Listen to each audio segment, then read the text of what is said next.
अगर हम question number second को देखें तो क्वेश्चन नंबर सेकंड बहुत ही इजी क्वेश्चन है। यहाँ पर जस्ट आपको क्वाड्रेटिक फॉर्मूला यूज़ करना है और क्वाड्रेटिक फॉर्मूला यूज़ करने के बाद उन क्वाड्रेटिक इक्वेशंस का सॉल्यूशन बताना है जो आपने प्रीवियस क्वेश्चन में करी थी। जैसे आपने प्रीवियस क्वेश्चन में सॉल्यूशंस फाइंड आउट करे थे, उन्हीं क्वाड्रेटिक इक्वेशंस का यहाँ पर आपको सॉल्यूशन बताना है। तो वहाँ पर हमारे पास जो फर्स्ट क्वाड्रेटिक इक्वेशन थी वो हमारे पास थी 2x² minus 7x plus 3 equal 0। सो ये हमारी पहली क्वाड्रेटिक इक्वेशन थी। तो क्वाड्रेटिक फॉर्मूला का हमें यहाँ पर यूज़ करना है। तो क्वाड्रेटिक फॉर्मूला होता है हमारे पास, दैट इज़ जो फॉर्मूला है हमारे पास वो है minus B plus minus under root B square minus 4ac divided by 2a। So ये हमारे पास क्वाड्रेटिक फॉर्मूला है। इसका यूज़ करके हमें रूट्स कैलकुलेट करने हैं कि ये जो इक्वेशंस हैं इनके रूट्स क्या क्या आएंगे। इसके लिए हमें यहाँ पर एक तरह से b, a और c कैलकुलेट करना होगा या देखना होगा इस क्वाड्रेटिक इक्वेशन में a क्या है, b क्या है और c क्या है। तो ये बहुत इजी है। इस क्वाड्रेटिक इक्वेशन में जो a है वो हो जाएगा हमारा 2, b हो जाएगा -7 एंड c हो जाएगा 3। और इन तीनों की वैल्यूज़ ऐसी की ऐसी इस क्वाड्रेटिक इक्वेशन में हमें पुट कर देनी है। हमने देखा था कि कैसे हम a b c कैलकुलेट करते हैं और ये a b या c क्या होता है। सो ऐसे का ऐसे ही हम पूरी क्वाड्रेटिक इक्वेशन में इन वैल्यूज़ को पुट कर देंगे। लेकिन एक चीज़ हम यहाँ पर ये करेंगे, हम सबसे पहले b² माइनस 4ac कैलकुलेट कर लेंगे। तो b² माइनस 4ac जब हम कैलकुलेट करेंगे तो ये थोड़ा सा इजी हो जाता है हमारे लिए इस क्वेश्चन को सॉल्व करना। डायरेक्टली हम वैल्यू पुट करके इसे सॉल्व कर लेंगे। सो b² माइनस 4ac यहाँ पर हो जाएगा, यानी कि 7 माइनस 7 का square -4 multiplied by 2 multiplied by 3। So ये आएगा 49 minus 24 that is equal to 25। और ये अगर हम इसका रूट देखें, यानी कि रूट b² माइनस 4ac देखें, तो वो आ जाएगा हमारे पास एक तरह से इसका भी रूट और इसका भी रूट, यानी कि 25 का भी रूट वो आएगा 5 के इक्वल।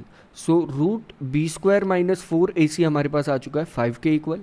अब हमारे जो रूट्स हैं वो हो जाएंगे, रूट्स जो आएंगे हमारे वो हो जाएंगे माइनस मल्टीप्लाइड बाय -7 प्लस एक रूट हमारा होगा प्लस 5/2 मल्टीप्लाइड बाय 2 कॉमा जो सेकेंड रूट आएगा हमारा वो आएगा माइनस मल्टीप्लाइड बाय -7 -5/4, क्योंकि 2a होगा नीचे वो 4 के इक्वल आ जाएगा। तो पहला जो रूट आएगा हमारा वो आ जाएगा 7 + 5 12/4, दैट इज़ 12/4 हम डायरेक्टली कर देंगे 3। सो एक रूट तो हो गया हमारा 3, यानी कि x की एक वैल्यू तो आ गई हमारे पास 3।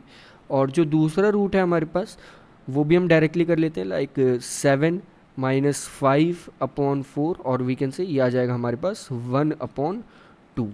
सो जब कभी भी हम क्वाड्रेटिक फॉर्मूले का यूज़ करते हैं हमें यही चीज़ ध्यान रखनी है कि हमें डायरेक्ट बस वैल्यूज़ पुट कर देनी है a, b और c की, और ये बहुत इजीली ये रूट्स कैलकुलेट हो जाएंगे। कोशिश ये करना चाहिए कि हमेशा हम पहले b² माइनस 4ac कैलकुलेट कर लें और फिर उसे रूट्स में पुट कर दें ताकि ये सारी चीज़ें जल्दी हो जाएं। नेक्स्ट अगर पार्ट देखें इस क्वेश्चन का, जो नेक्स्ट पार्ट है हमारे पास सेकंड पार्ट में जो हमें पिछले क्वेश्चन में जो इक्वेशन गिवन थी वो इक्वेशन हमारे पास थी 2x² plus x minus 4 equal 0। और इस इक्वेशन में सबसे पहले अगर हम b² माइनस 4ac कैलकुलेट करें तो b² माइनस 4ac हमारे पास आ जाएगा। b² माइनस 4ac जो हमारा आएगा, तो एक तरह से अब सबसे पहले a, b और c देख लेते हैं। हमारा a, b और c क्या आता है। a यहाँ से हमारे पास आ जाएगा 2, b आएगा 1 एंड c आ जाएगा हमारे पास -4।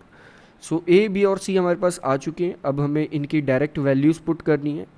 सो जब हम वैल्यूज़ पुट करेंगे तो b का स्क्वायर यानी कि 1 का square minus 4 multiplied by a यानी कि 2 मल्टीप्लाइड बाय -4, और जब हम इसे सॉल्व करेंगे तो ये आएगा -30 + 32, क्योंकि माइनस से माइनस प्लस हो जाएगा 1, यहाँ पे पहले से ही था जो b का स्क्वायर था, तो ये आ जाएगा +33। और जब हम इसका रूट करेंगे, क्योंकि हम रूट b² माइनस 4ac अगर देखें तो ये आ जाएगा हमारे पास √33। सो x की अगर अब वैल्यू देखें तो एक तो वैल्यू होगी -1 प्लस √33 अपॉन 2 मल्टीप्लाइड बाई 2, ये हो जाएगा हमारे पास डायरेक्टली 4। और एक वैल्यू हमारे पास आ जाएगी x equal -1 minus √33 whole upon 4। और ये वैल्यूज़ कैसे आई, ये डायरेक्ट आ गई हमारे पास -b plus √b² minus 4ac upon 2a। So ये हमने डायरेक्टली यहाँ पर वैल्यूज़ पुट कर दी इनकी जगह, और जिसकी वजह से हमारे पास ये रूट्स की वैल्यू कैलकुलेट होकर आ गई। थर्ड पार्ट अगर हम देखें इस क्वेश्चन का, तो थर्ड पार्ट हमारे पास है, जो थर्ड इक्वेशन हमें उस क्वेश्चन में गिवन थी, वो इक्वेशन थी हमारे पास 4x² plus 4√3x plus 3 equal 0। और अगर हम यहाँ पर a, b और c देखें तो a हमारा है यहाँ पर 4, b हमारा है यहाँ पर 4√3 एंड c हमारे पास है 3। सो सबसे पहले हम b² माइनस 4ac ही कैलकुलेट करते हैं। तो b² माइनस 4ac हम जैसे ही कैलकुलेट करेंगे, ये आ जाएगा b² minus 4ac equal b हमारे पास है 4√3, तो 4√3 का whole square minus 4 multiplied by a multiplied by c हमारे पास 3 है एंड a हमारे पास 4 है। नेक्स्ट जब इसे सॉल्व करेंगे तो आएगा 16 multiplied by 3 that is 48 minus 48। So directly हम देख लेते हैं कि b² माइनस 4ac हमारा जो आएगा 4ac, ये आ जाएगा 0 के इक्वल। और हमें पता है जब कभी भी b² माइनस 4ac हमारा 0 के इक्वल आता है तो वहाँ पर रूट्स तो एग्जिस्ट करते हैं, रूट्स तो होते हैं, लेकिन वो रूट्स इक्वल होते हैं, यानी कि सेम रूट्स होते हैं। तो अब हम b² माइनस 4ac अगर देखें तो ये 0 के इक्वल आ रहा है, तो रूट b² माइनस 4ac भी 0 के इक्वल होगा। तो एक तरह से अब हमारे जो रूट्स कैलकुलेट होकर यहाँ पर आएंगे वो होंगे x equal -b upon 2a, क्योंकि आगे की वैल्यू तो 0 हो गई और दोनों रूट सेम ही होंगे, चेंज तो होगा नहीं यहाँ पर कुछ। तो x की जो वैल्यू है वो आ जाएगी हमारे पास -4√3 अपॉन 2 मल्टीप्लाइड बाय 4। तो 4 से 4 यहाँ कैंसिल आउट हो जाएगा, डायरेक्टली हम यहाँ पर कट कर देंगे 4 से 4। तो अब हमारे पास x की वैल्यू जो है वो आ जाएगी x इक्वल -√3 अपॉन 2। सो यहाँ पर भी हमने रूट्स कैलकुलेट कर लिया और दोनों रूट सेम ही होंगे, -√3 अपॉन 2। यहाँ पर रूट्स चेंज नहीं होंगे।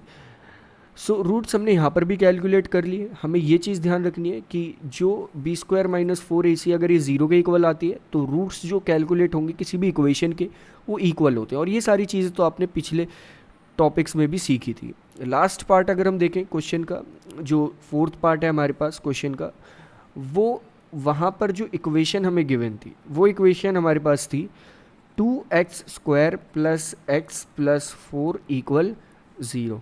तो इस इक्वेशन को अगर हम देखें तो यहाँ पर जो a आएगा हमारे पास वो आएगा 2, b आ जाएगा 1 एंड c आ जाएगा हमारे पास 4। तो सबसे पहला स्टेप वहीं से स्टार्ट करेंगे। सबसे पहले हम b² माइनस 4ac कैलकुलेट करते हैं कि b² माइनस 4ac किसके इक्वल आता है। तो b² माइनस 4ac यहाँ से आएगा, यानी कि b का स्क्वायर एक तरह से 1 का स्क्वायर हो जाएगा हमारे पास 1 माइनस 4 मल्टीप्लाइड बाय a है 2, c है 4। तो ये हो जाएगा हमारे पास -31। अब अगर हम देखें तो b² माइनस 4ac जो आ रहा है हमारा वो -31 के इक्वल आ रहा है। एक तरह से ये जो वैल्यू है हमारे पास ये एक नेगेटिव वैल्यू है, यानी कि ये जो वैल्यू है ये एक नेगेटिव वैल्यू है। और नेगेटिव वैल्यू का मतलब है अगर b² माइनस 4ac अगर नेगेटिव आ जाता है तो उस टाइप की क्वाड्रेटिक इक्वेशन जो हमें गिवन होती है उसका कोई सॉल्यूशन नहीं होता। सो हम लिख देंगे no solution for 2x² plus x plus 4 जो हमें क्वाड्रेटिक इक्वेशन गिवन है। नो सॉल्यूशन का क्या मतलब है, यहाँ पर x की कोई भी ऐसी वैल्यू नहीं है जो कि इस पूरी इक्वेशन को जीरो के इक्वल पुट कर दे। लाइक अगर हम 1 इस इक्वेशन में रखें तो ये इक्वेशन बन जाएगी 2 + 1 + 4, तो ये 7 के इक्वल आएगा। तो अब भी ये ज़ीरो के इक्वल नहीं हुई। तो x की वैल्यू अगर हमने 1 रखी है यहाँ पर एज ए एग्जाम्पल, तो हम समझ सकते हैं कि x की ऐसी कोई भी वैल्यू नहीं है जो हम यहाँ पर पुट करें और ये ज़ीरो बन जाए। सो उस टाइप के इक्वेशन के जो सॉल्यूशन होते हैं वो नो सॉल्यूशन होते हैं। और वो हम कैसे पता लगाते हैं, हम डायरेक्टली b² - 4ac अगर नेगेटिव आ जाता है तो उस इक्वेशन के नो सॉल्यूशन होंगे, जो सारी चीज़ें हमने अपने प्रीवियस टॉपिक्स में भी सीखी थी।